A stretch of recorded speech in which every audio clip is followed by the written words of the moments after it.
Hello hello hello, welcome welcome welcome. हाँ जी, क्या हाल चाल? सब बढ़िया, चकाचक। तो मैं आपका दोस्त और होस्ट अर्जुन जगवानी आज आपके लिए लेके आया एक नया चैप्टर, एक नया टॉपिक, एक नई वीडियो। तो आज हमारा चैप्टर का नाम है हाउस होल्ड सर्किट्स।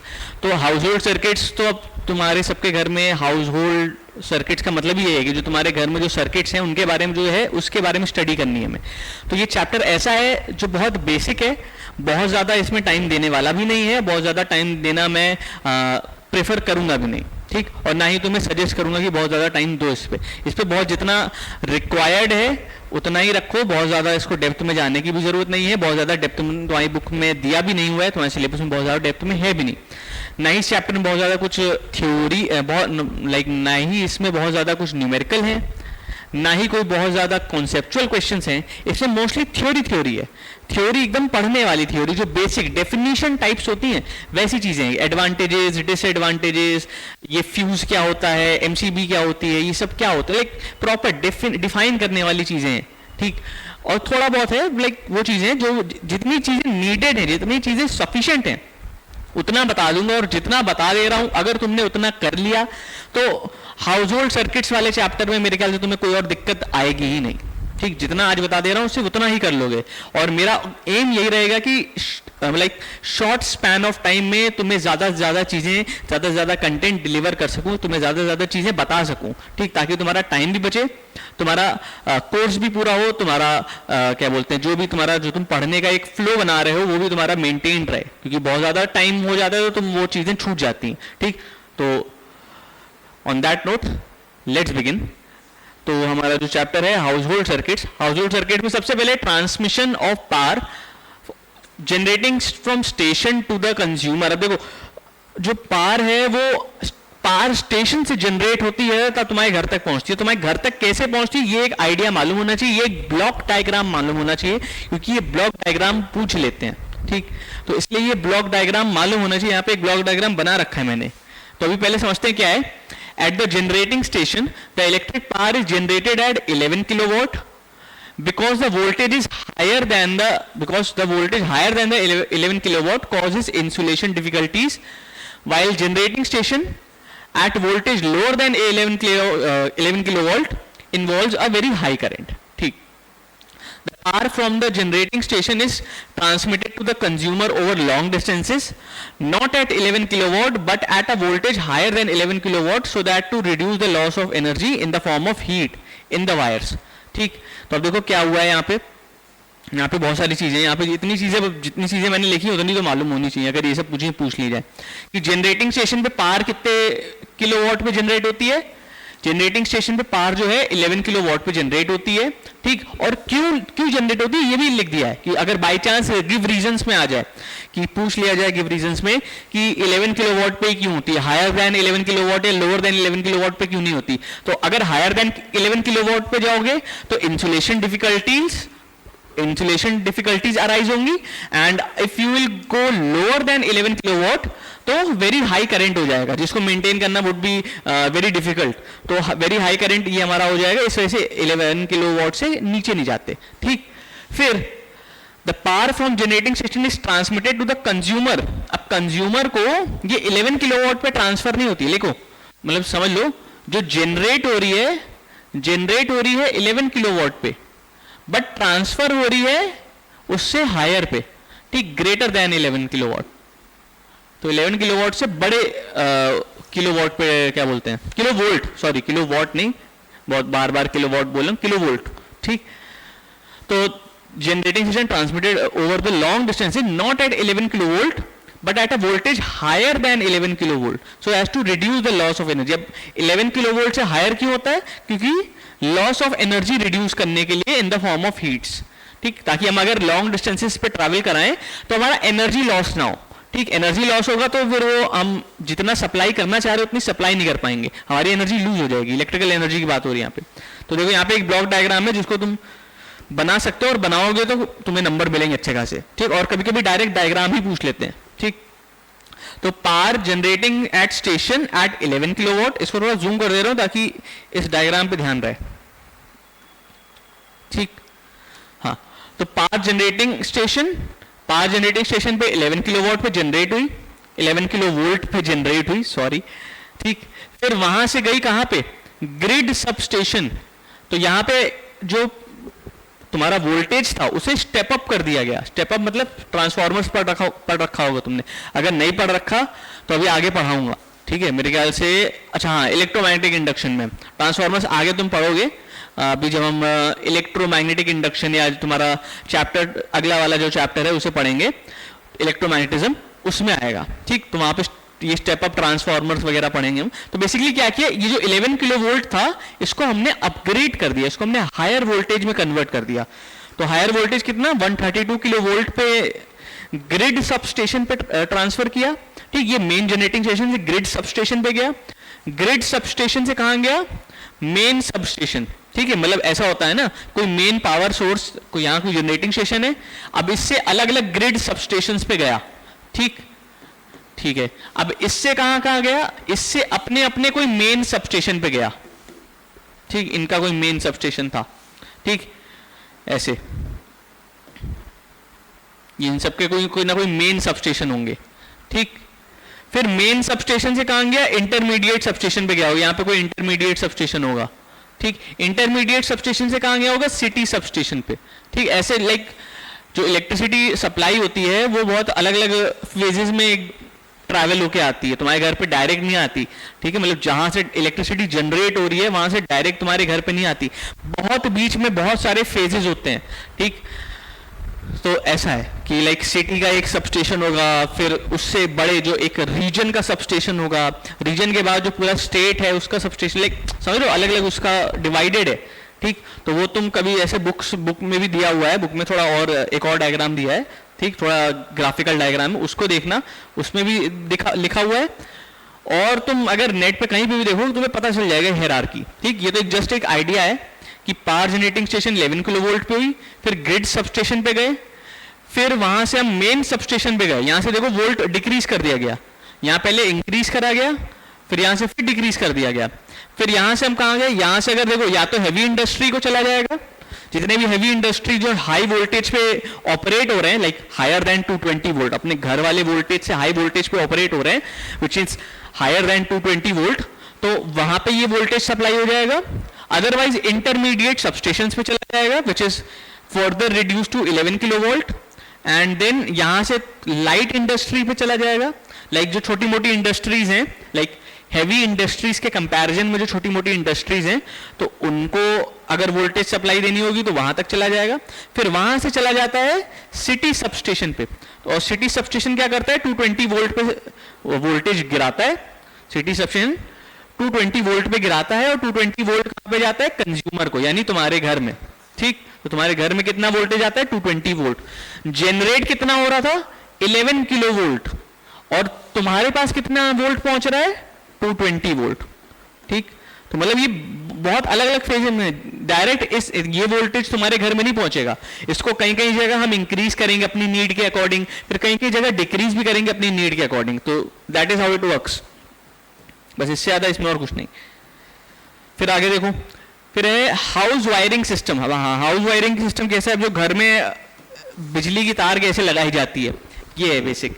तो अब देखो हाउस वायरिंग सिस्टम में, चलो ठीक है, तुम सबके घर में जब तुमने घर बना हो या तुमने देखा हो जब घर बन रहा हो, या कभी तुम हो उसमें, अगर उस देखा हो तुमने, तुम्हारे सामने बना हो घर, अगर तुम्हारे पहले से, तुम्हारे पैदा होने से पहले से बन रखा है घर किसी का है तो वो अलग चीज है, पर अगर तुमने कभी देखा है, तुम्हारे सामने तुम्हारा घर बनाया है, तो किसी का भी तुमने बनते हुए देखा है, तो तुमने देखा होगा एक फेज आता है जब घर बन रहा हो, तो इलेक्ट्रिसिटी लाइंस बिछाई जाती हैं, पूरे घर में इलेक्ट्रिसिटी की वायर्स लाइक पाइप्स के थ्रू अलग अलग जगह से, अलग अलग रूम से, हर जगह से बिछाई जाती हैं सारी लाइंस, फिर उसको मेन पावर ग्रिड से सारी कनेक्ट करी जाती हैं, ठीक।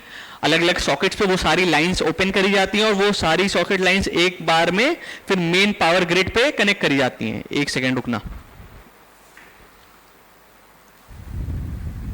हाँ, तो वही मैं बोल रहा था कि अलग अलग जगह पे तुम्हारी लाइंस कनेक्ट होके तुम्हारी एक मेन पावर ग्रिड पे आती है। तो हमारे घर में जो वायरिंग सिस्टम है वो रिंग वायरिंग सिस्टम होता है, ठीक है। अब रिंग वायरिंग सिस्टम कैसा होता है समझना।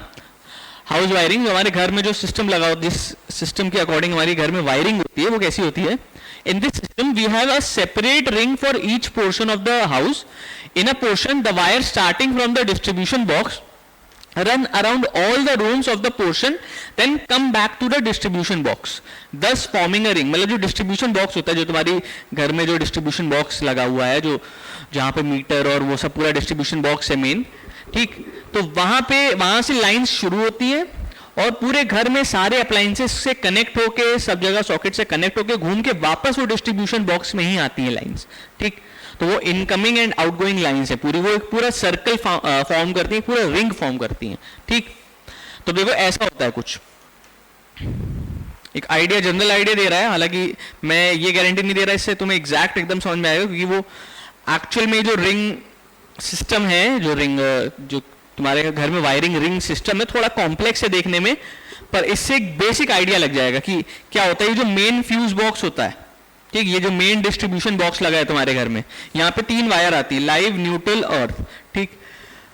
तो देखो यहाँ पे क्या है, यहाँ पे वही फ्यूज लगा होता है और फ्यूज लाइव वायर में लगा होता है, ठीक, अभी हम आगे देखेंगे, ठीक।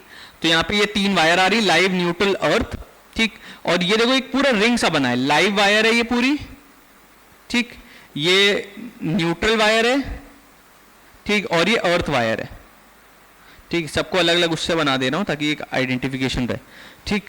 तो देखो अभी सब ये तीनों वायर सारे अप्लायंसेस से कनेक्टेड हैं, सारे यहाँ से मेन बॉक्स से डिस्ट्रीब्यूशन बॉक्स से चली, देखो यहाँ मेन बॉक्स से चली ये सब, ठीक।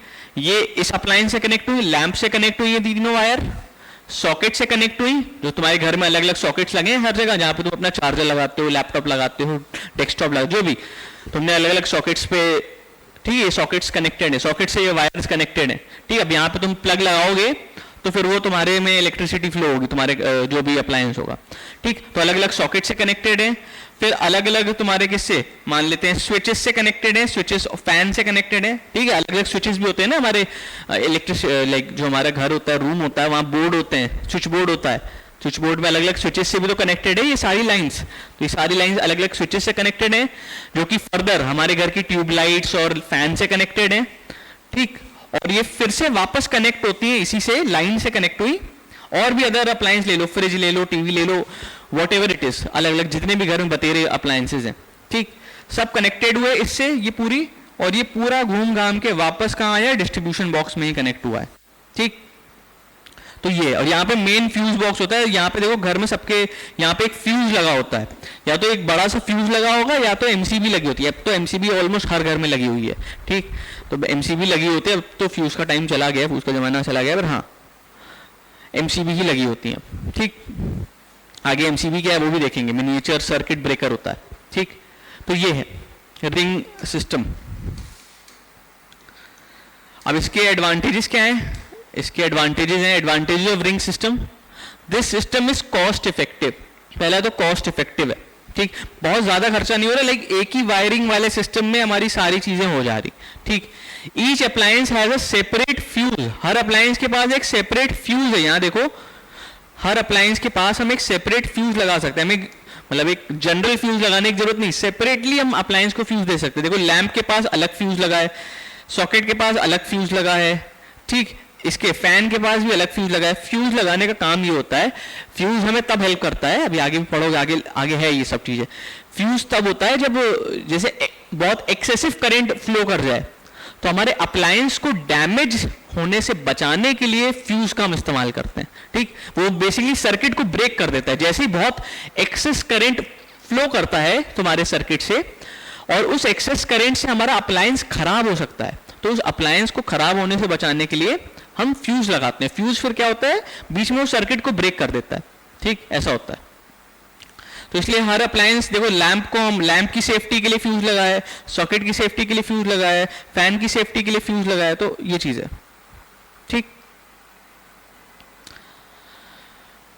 ठीक है। Therefore if due to some fault, यहाँ पे लिखा है every appliance has a separate fuse, therefore if due to some fault fuse of one appliance burns it will not affect the others. मतलब वही, अगर मान लो लैंप का फ्यूज बर्न हो गया तो उससे सॉकेट पे कोई इफेक्ट नहीं पड़ेगा और फैन पे कोई इफेक्ट नहीं पड़ेगा, बाकी अप्लायंसेस पे भी कोई इफेक्ट नहीं पड़ेगा, उससे केवल लैंप चलना बंद हो जाएगा, ठीक है, लैंप हमारा डिस्कनेक्ट हो जाएगा, बाकी सब चल रहे होंगे, बाकी सब पे कोई इफेक्ट नहीं आएगा।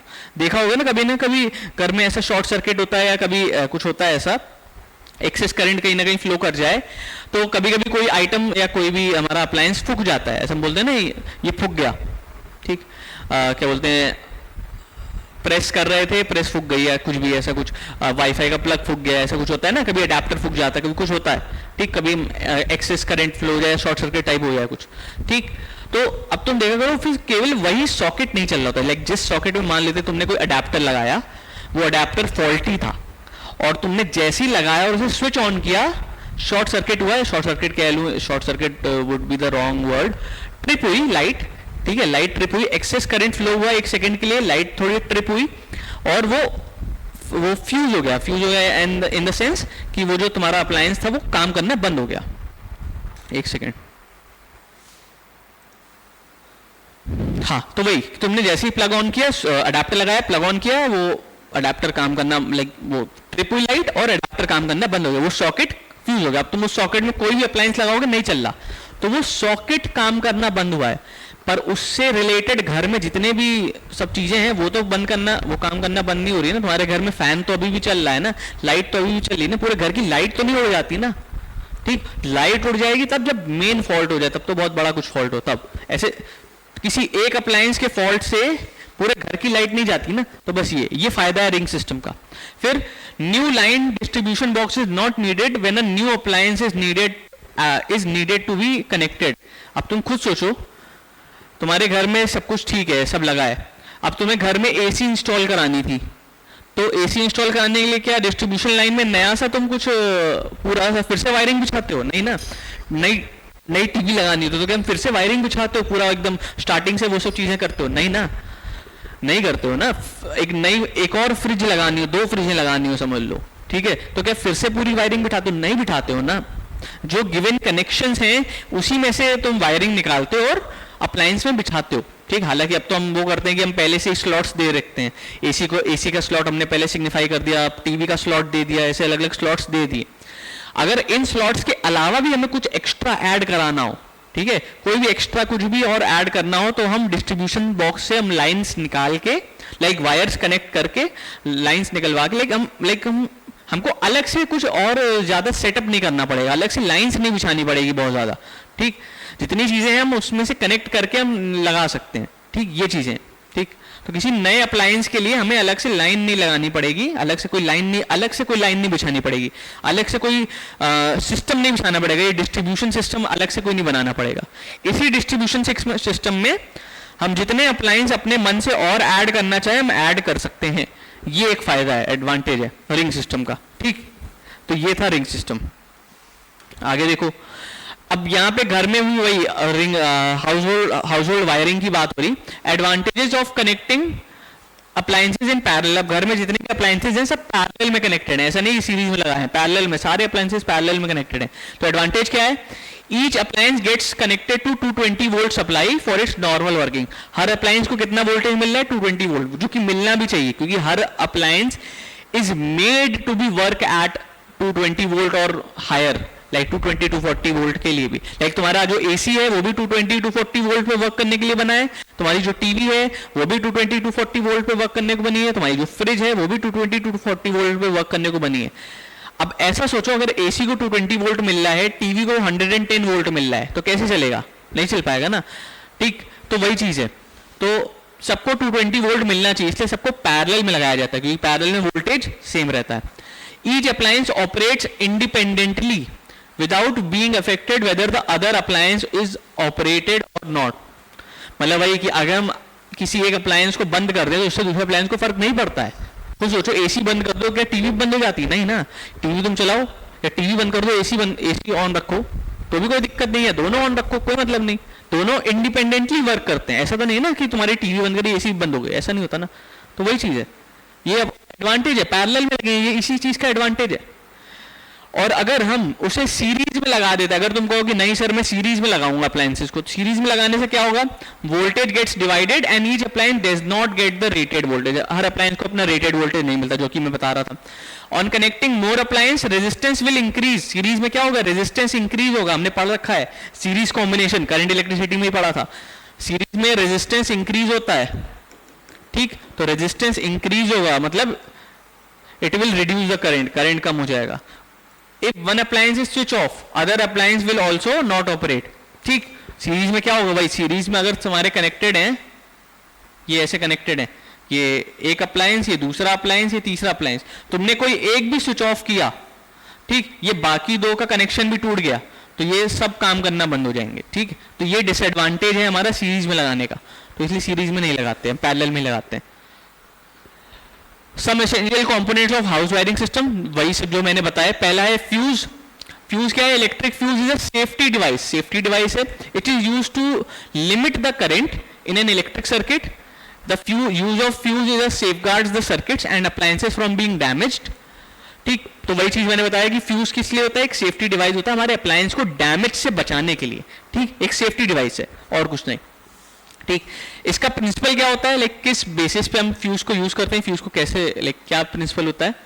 Fuse works on the principle of heating effect of current. Fuse का प्रिंसिपल क्या होता है, like heating effect of current पे वर्क करता है। अगर उससे एक्सेस करंट पास हो जाए तो उसकी जो वायर है वो मेल्ट हो जाती है। तो बेसिकली एक बहुत आइडिया होता है फ्यूज का, ये वायर है, इस वायर पे मैंने यहां पे लगा दिया फ्यूज, यहां पे मैंने क्या लगा दिया, फ्यूज। तो फ्यूज में क्या होता है, एक हाँ क्या बोलते हैं, मेल्टिंग पॉइंट की, तुम्हारी लो मेल्टिंग पॉइंट की, हाँ लो मेल्टिंग पॉइंट की वायर लगा देते हैं। एक ऐसी वायर होती है इसके अंदर, ये एक ऐसी वायर है, रुको इसको दूसरे कनेक्ट कलर से बनाता हूं। ये फ्यूज है, यहां पे एक लो मेल्टिंग पॉइंट की वायर है, ठीक, ये एक फ्यूज है, ये फ्यूज, ठीक। और ये वायर है लो मेल्टिंग पॉइंट की। लो मेल्टिंग पॉइंट मतलब जल्दी मेल्ट हो जाएगी, ठीक। अब जैसे ही इससे एक्सेस करंट पास होगा, जैसे ही इस वायर से बहुत हाई करंट पास हुआ, बहुत हाई करंट, अब बहुत हाई करंट होगा तो उसका हीटिंग इफेक्ट भी बहुत हाई होगा, उससे मतलब जो हीट जनरेट होगी वो भी हाई होगी। तो जैसे ये हाई करंट इस फ्यूज से पास हुआ, ठीक, ये इसने इस वायर को, फ्यूज वायर को बहुत हीट कर दिया, और जैसे ये हीट होगी, ये वायर जैसे हीट हुई ये मेल्ट हो गई, ये क्या हो गई, मेल्ट, ठीक। ये वायर क्या हो गई, मेल्ट। यहाँ पे मतलब ये वायर एकदम मेल्ट हो गई और टूट गई। अब ये वायर मेल्ट हो गई और टूट गई, तो टूट गई तो यहाँ पे देखो कनेक्शन ब्रेक हो गया। तो ये जो एक्सेस करंट जो था, जो तुम्हारे अप्लायंस को खराब करने वाला था, जो तुम्हारे अप्लायंस में अगर फ्लो करता, अप्लायंस डैमेज हो सकता था, जो हम कहते हैं ना हमारा क्या बोलते हैं, टीवी फ्रिज फूक सकती थी, या ये भी जो भी है, तो तुम्हारे अप्लायंस को फूकने से बचाया है, ठीक। तो ये फ्यूज ब्रेक कर देता है सर्किट, खुद मेल्ट हो जाके, लेकिन खुद को सैक्रिफाइस कर देता है तुम्हारे अप्लायंस को बचाने के लिए। देख लो कितना बड़ा हीरो है। तो यही है, ठीक। तो यही है, higher the current thicker the fuse wire, ठीक। मतलब जितना हाई करंट होगा उतनी थिक होनी चाहिए फ्यूज वायर, ठीक, ठीक है। General and alloy of lead and tin is used as a material. हाँ देखो फ्यूज में ये भी पूछ ले जाते हैं, सिंपल सिंपल क्वेश्चन जो पूछे जाते हैं कि फ्यूज में मटेरियल कौन सा यूज होता है, तो मटेरियल होता है alloy of lead and tin is used as a material for fuse wire, ठीक। और क्यों यूज होता है, because their its melting point is low. इनका मेल्टिंग पॉइंट क्या होता है, लो होता है, ठीक। और फिर एक और क्वेश्चन पूछ लिया जाता है, कॉपर वायर क्यों नहीं यूज होती, कॉपर भी तो अच्छा कंडक्टर है। तो copper wire is unsuitable for fuse because they have high melting point. Copper का मेल्टिंग पॉइंट बहुत हाई है, तो अगर हाई करंट फ्लो भी करेगा तो वो मेल्ट नहीं होगा जल्दी। हाई मेल्टिंग पॉइंट मतलब क्या, वो बहुत देर में मेल्ट होगा, बहुत टेम्परेचर जब बहुत गर्म हो जाएगा तब मेल्ट होगा। अरे बहुत गर्म में नहीं, थोड़े से ही गर्म होने में मेल्ट होना चाहिए वो, ठीक, कि थोड़ा सा भी गर्म होने लगे, थोड़ा सा भी एक्सेस करंट पास होने लगे वो मेल्ट हो जाए। ऐसा नहीं कि हमारा अप्लायंस फूक चुका है, करंट बहुत ज्यादा फ्लो हो चुका है, अब जाके वो हीट होके मेल्ट हो रहा है, अरे अब मेल्ट होने का क्या फायदा, अप्लायंस तो खराब हो गया ना, ठीक है। तो ये चीज है। The fuse is always connected in the live wire. हाँ ये भी एक पूछा जाता है, फ्यूज कहाँ कनेक्ट किया जाता है, लाइव वायर में। तीन तरह की वायर होती है, लाइव, न्यूट्रल और अर्थ, ठीक। तो जो भी हमारा मेन चीजें कनेक्ट होती है वो लाइव वायर में ही कनेक्ट होती है, तो फ्यूज भी लाइव वायर में ही कनेक्ट होता है, ये पूछ लिया जाता है, ठीक। So that the current in the circuit exceeds the rating of the fuse, it may melt and break the circuit before the current, ठीक है वही चीज है, ठीक। अब इसके बाद आता है एमसीबी, जो कि मैं बात कर रहा था, मिनिएचर सर्किट ब्रेकर, ठीक। एमसीबी क्या होता है, एमसीबी होता है, देखो नाम से मिनिएचर सर्किट ब्रेकर। बेसिकली क्या होता है, ये सर्किट से कनेक्टेड होता है, तुम्हारा लाइव वायर और न्यूट्रल वायर से कनेक्टेड है। तो क्या होता है, जैसे ही एक्सेस करंट पास होता है ये सर्किट से ब्रेक हो जाता है, लेकिन इनके जो स्विचेस होते हैं वो रिट्रैक्ट हो जाते हैं, लेकिन पीछे हो जाते हैं, ठीक, ताकि सर्किट से हम ब्रेक हो जाए, सर्किट को डिस्कनेक्ट कर देते हैं। मेल्ट वेल्ट नहीं होता इसमें, फ्यूज की तरह। फ्यूज में एक ड्रॉबैक था फ्यूज का कि हर बार हमें ये फ्यूज को चेंज करना पड़ता था। हर बार जब भी ये फ्यूज मेल्ट हो जाता था हमें एक नया फ्यूज लाइक मार्केट से एक नया फ्यूज ला के खरीदना पड़ता था और उसकी जगह रिप्लेस करना पड़ता था। अब बहुत जगह अगर तुम्हें देखा हो, तुमने फ्यूज नहीं देखा हो मुझे नहीं पता, पर अगर देखना हो तो बहुत बेसिक तुम देख सकते हो। अगर तुम्हारे घर में हाउस होल्ड कहीं स्विच बोर्ड पे कहीं इस पे लगा है तो तुम देख सकते हो, ठीक है। अपने घर में पापा भैया किसी अपने सीनियर से पूछना। नहीं तो सबसे बेसिक तुम्हें बताऊं, तुमने एक्सटेंशन बॉक्स अगर देखा हो, एक्सटेंशन बॉक्स में एक छोटा सा ऐसा वो क्या बोलते हैं ढक्कन सा होता है, ठीक है, छोटी सी कैप होती है, उसको घुमाओगे जब खोलोगे तो एक छोटा सा कैप्सूल टाइप सा तुम्हें मिलेगा। उस कैप्सूल टाइप में देखना कुछ नहीं होगा, एक सिंगल वायर होगी ऐसी सी मिलेगी, ऐसा होगा, ये ऐसा होगा, ठीक, ये ऐसा होगा, ये यहां से ऐसे बना होगा, ये ऐसा कैप बनी होगी, ये दो कैप बनी होंगी और यहाँ पे एक पतली सी वायर होगी इसके अंदर। तो मैं वो कैप खोलोगे तो उसमें बहुत चाहिए, तो मैंने बहुत बड़ा बनाया, वो इतना सा होगा, बहुत इतना सा मिनिएचर सा, इतना सा, इतना एक उंगली की इतने पॉइंट जितना, ठीक। तो यही फ्यूज होती है। ये हमें ये जब भी मेल्ट हो जाती है वायर, ये वायर जब भी मेल्ट हो जाती है हमें ये फ्यूज बदलना पड़ता है, ठीक, मार्केट से नया फ्यूज लाके वो उसको सब्स्टिट्यूट करना पड़ता है, ठीक। तो ये ड्रॉबैक था फ्यूज का, तो उसको ड्रॉबैक को ओवरकम किया मिनिएचर सर्किट ब्रेकर यानी एमसीबी ने। अब एमसीबी तुम सबने देखी होगी, तुम्हारे घर में लगी है, हर जगह ऑलमोस्ट हर सर्किट में अब एमसीबी लगी ही लगी है, ठीक। तो nowadays instead of fuse MCB is used for each individual circuit. It avoids the inconvenience of connecting a new fuse wire. देखो जो भी मैं बता रहा था, नई फ्यूज वायर जो इनकन्वीनियंस, बार बार नया फ्यूज ला के लगाओ, तो उसको इसने वो किया। And it is much safer and quicker response, मतलब क्या है, ये मच सेफर है, ठीक, और इसका रिस्पॉन्स फ्यूज से भी क्विक है। फ्यूज तो चलो थोड़ी देर में मेल्ट होगा, अब बॉइलिंग पॉइंट अगर उतना नहीं है कि मेल्ट हो पाए तो तब तक तो काम खराब हो जाएगा ना, तो इसलिए फ्यूज से ज्यादा सेफर और ज्यादा क्विकर है, ठीक। तो एमसीबी यही था। फिर आते हैं स्विचेस पे। स्विचेस तुमने देखे, तुम्हारे घर में लगे हैं स्विचेस, और कुछ नहीं। Switch is an on and off device, it is connected in the live wire. There are two types of switches, single pole switches and double pole switches, ठीक। Single pole switches disconnects only when the only live wire from the appliance, and double poles disconnects both live wire and neutral wire simultaneously. मतलब क्या होता है, जैसे ये appliance है, अब appliance से तीन वायर तो जा ही रही हैं, एक होती है लाइव वायर, एक होती है न्यूट्रल वायर, एक होती है अर्थ वायर। तो जो सिंगल पोल स्विच है, सिंगल पोल केवल लाइव वायर में लगा होता है। सिंगल पोल स्विच जो है केवल लाइव वायर में लगा है, ये, ठीक। सिंगल पोल स्विच, ये जो स्विच है, इस स्विच को मैंने ऐसे बनाया है, पर समझ लो, ये स्विच यहां पे मान लेते हैं एक स्विच लगा है, जो सिंगल पोल स्विच है केवल लाइव वायर में लगा है। हम स्विच ऑन करते हैं, स्विच ऑन करते हैं तो ये कनेक्ट हो जाता है, ठीक।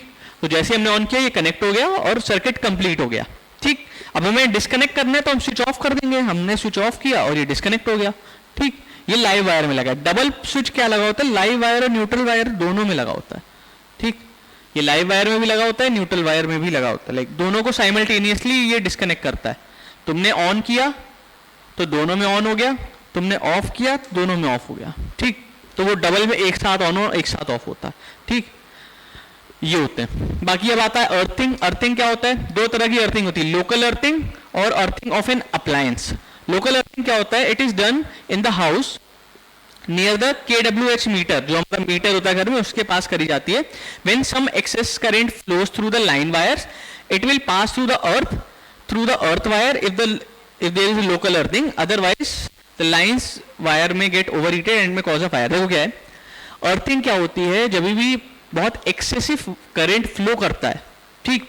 तो बहुत एक्सेसिव करंट अगर फ्लो करता है किसी अप्लायंस से या कहीं से भी, तो वो अप्लायंस में ना फ्लो करके अर्थ में फ्लो करा जाए, मतलब जो बहुत एक्स्ट्रा करंट है, ठीक, वो एक्स्ट्रा करंट हमारे अप्लायंस में ना जाके। अब देखो ऐसा है ना, हमारे पास तीन सॉकेट्स बने होते हैं, सॉकेट्स में तीन ओपनिंग होती हैं, ये ठीक, ये एक लाइव के लिए होती है, एक न्यूट्रल के लिए होती है, एक अर्थ के लिए होती है। तो यहां तीनों से करंट फ्लो हो रहा है। पर क्या होता है, अगर अर्थ में करंट इसलिए होता है क्योंकि अगर कोई एक्सेस करंट है तो पहले वो अर्थ से फ्लो करके वो ग्राउंड में चला जाए। अगर वो हमारे अप्लायंस में चला जाएगा, क्योंकि अप्लायंस में हमारा लाइव और न्यूट्रल के थ्रू जाता है, ठीक, लाइक लाइव से जाता है, न्यूट्रल से बाहर आता है, ऐसा होता है। Live is incoming and neutral is outgoing, ऐसा होता है। तो लाइव से जाएगा, न्यूट्रल से बाहर आएगा, तो मतलब वो चीज है कि अप्लायंस हमारा इससे कनेक्टेड है। अर्थ तो बस हमारा सेफ्टी के लिए है। तुम देखा करो बहुत जगह पे जो हमारे सर्किट्स होते हैं या सॉकेट्स होते हैं, बहुत जगह पे 3 पिन सॉकेट्स होंगे, बहुत जगह 2 पिन सॉकेट्स भी दिए होते हैं। तो वो उसलिए जो जैसे बहुत जगह प्लग्स जो होते हैं, ठीक, लाइक टीवी का जो प्लग होता है, कभी कभी 2 पिन प्लग भी होता है और कुछ कुछ में 3 पिन प्लग भी होता है। मॉनिटर्स के जो प्लग होते हैं 3 पिन प्लग होते हैं, ठीक। और जो यूजुअली जो एलईडी टीवीज के प्लग होते हैं वो 2 पिन प्लग होते हैं, ठीक, गौर कराओ अगर। तो बहुत जगह पे अर्थ की जरूरत नहीं होती, बहुत जगह पे अर्थिंग की जरूरत नहीं होती है, ठीक, पर कहीं कहीं जगह पे जरूरत होती है, तो इसलिए गिवन होता है, ऑप्शनल होता है बेसिकली। तो अर्थिंग बस सेफ्टी के लिए होता है। सेफ्टी किस लिए, कि अगर बहुत एक्सेस करंट फ्लो हो रहा है सर्किट से, मतलब जो भी हमारी लाइंस हैं, जो भी हमारी वायर्स हैं, अगर बहुत एक्सेस करंट कहीं फ्लो कर जाए, बाई चांस कोई एक्सेस करंट आ गया या कुछ फॉल्ट हो गया, कहीं कुछ रेजिस्टेंस कम ज्यादा हो गया, कुछ excess current by chance flow कर जाए, तो वो हमारे अप्लायंस में ना जाके, इनके थ्रू अप्लायंस में ना जाके पहले अर्थ में ही चला जाए और ग्राउंडेड हो जाए, मतलब खत्म हो जाए, अर्थ में जाके खत्म हो जाए, ठीक है।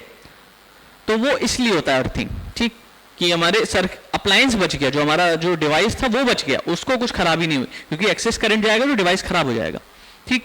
तो वही लिखा है, it is done in the house near the kilowatt meter, मतलब वही मीटर के पास जो मेन अर्थिंग करी जाती है वो लोकल अर्थिंग होती है, ठीक, ये उसकी बात हो रही। यहाँ पे अर्थिंग ऑफ एन अप्लायंस जो मैंने बताया वो अर्थिंग ऑफ एन अप्लायंस था। अर्थिंग ऑफ एन अप्लायंस क्या है, if a metallic case of the appliance is properly earth, then as soon as the wires comes in contact with the metallic case, then the heavy current flows through the earth, ठीक। तो appliance की भी earthing होती है और in general जो पूरे house hold की भी अर्थिंग होती है, ठीक। तो ये चीजें। फिर 3 पिन सॉकेट तुम सबको पता है, इसमें कुछ बहुत ज्यादा एक्स्ट्रा बताने वाली चीज नहीं है, ठीक। 3 पिन प्लग क्या होती है, 3 पिन सॉकेट क्या होते हैं। प्लग जो हम कनेक्ट करते हैं, सॉकेट जो हमारे पास कनेक्ट करने के लिए वो जो भी हमारे होल्स होते हैं, ताकि इसमें जो हम प्लग कनेक्ट कर सके उनके लिए, ठीक।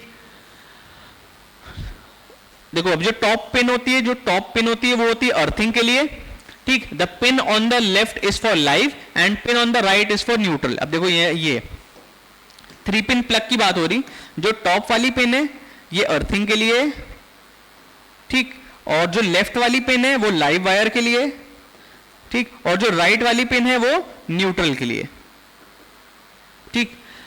और 3 pin is thicker and longer than other 2। ये जो थर्ड वाली पिन होती है, ये जो अर्थिंग वाली पिन होती है, ये थिकर और लॉन्गर होती है बाकी 2 से। ये दो देखो छोटी होती है, ये बड़ी होती है। क्यों, क्योंकि हम अर्थ से पहले कनेक्ट होना है, हमारी सेफ्टी पहले जरूरी है। Earth is what, earthing is done for safety, तो सेफ्टी पहले इंपॉर्टेंट। अगर एक्सेस करंट आएगा तो पहले इससे फ्लो होगा, बाद में इनके पास जाएगा। लाइक कोई भी देखो, अगर एक्सेस करंट आएगा, कोई भी वायर कनेक्टेड है अगर इनसे, ठीक, ये 3 वायर कनेक्टेड है, मान लो ये 3 सॉकेट हैं, मतलब इस प्लग को हमने इस सॉकेट में लगाया, समझो इस प्लग को हमने इस सॉकेट में लगाया, ठीक। तो अगर इस सॉकेट से करंट फ्लो हो रहा है, इस सॉकेट से हमारे पास करंट आया, ठीक, तो करंट पहले किस में जाएगा, अर्थ वाली वायर में जाएगा, इसमें अर्थ वाली पिन में जाएगा। तो जैसे ही अर्थ वाली पिन में जाएगा ये तुरंत ग्राउंडेड हो जाएगा, ठीक, पहले हमारा अप्लायंस सेफ हो जाएगा, ठीक। तो ये बात है, इसलिए ये पिन सबसे बड़ी होती है, ठीक। This ensures the safety of the user, यही लिखा है यहाँ पे।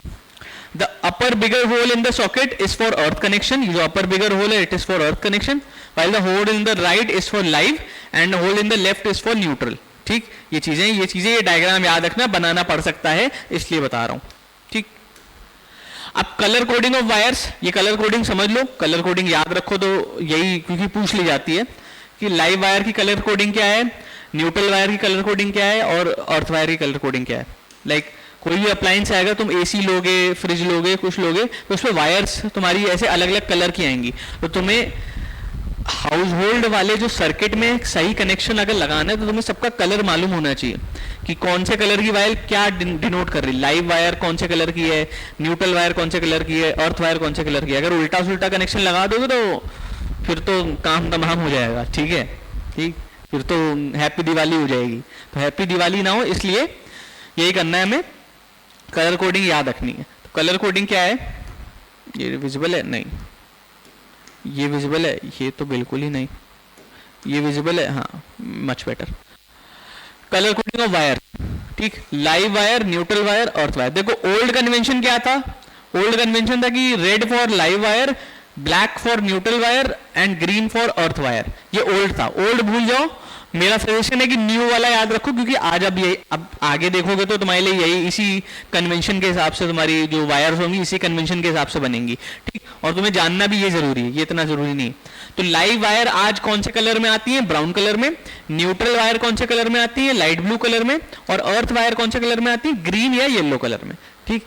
तो यही है कलर कन्वेंशन जो कि याद रखने वाला है, ये पूछ सकते हैं, ठीक, आराम से 2 या 3 मार्क में, 1 मार्क में आराम से आ सकता है। 3 मार्क में तीनों का पूछ लिया, 1 मार्क में 1 का पूछ लिया, 2 मार्क में 2 का पूछ लिया, एज सिंपल एज दैट, ठीक।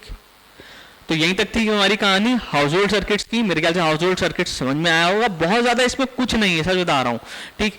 थ्योरेटिकल चैप्टर है पूरा, पूरा यही सब थ्योरी है, बस पढ़ने वाली है। तुम अगर ये वीडियो देखने के बाद एक बार बस बुक को पलट भी लोगे ना, एक बार तुम 15 मिनट 10 मिनट बैठ के एक बार रीड भी कर लोगे ना चीज, ये चैप्टर तुम्हें एकदम थॉरो हो जाएगा। तुम्हें बहुत ज्यादा इस चैप्टर पे दिमाग लगाने की जरूरत भी नहीं है, ठीक। तो ये ना ही तुम्हें लगेगा कि दिमाग लगाना है, और ना ही मैं कह रहा हूँ, ना ही सजेशन है मेरा कि बहुत ज्यादा लगाओ, क्योंकि इसके अलावा भी बहुत इंपॉर्टेंट चैप्टर्स हैं। कैलोरीमेट्री है, इलेक्ट्रोमैग्नेटिज्म है, साउंड है, ठीक है, रिफ्रैक्शन है, तो बहुत सारे इंपॉर्टेंट चैप्टर्स है, उन पे लगाओ, इस पे इतना नीडेड नहीं है, ठीक। तो विद दैट बीइंग सेड, मिलते हैं अगली वीडियो में, तब तक के लिए good bye, take care, nice to meet you, bye bye.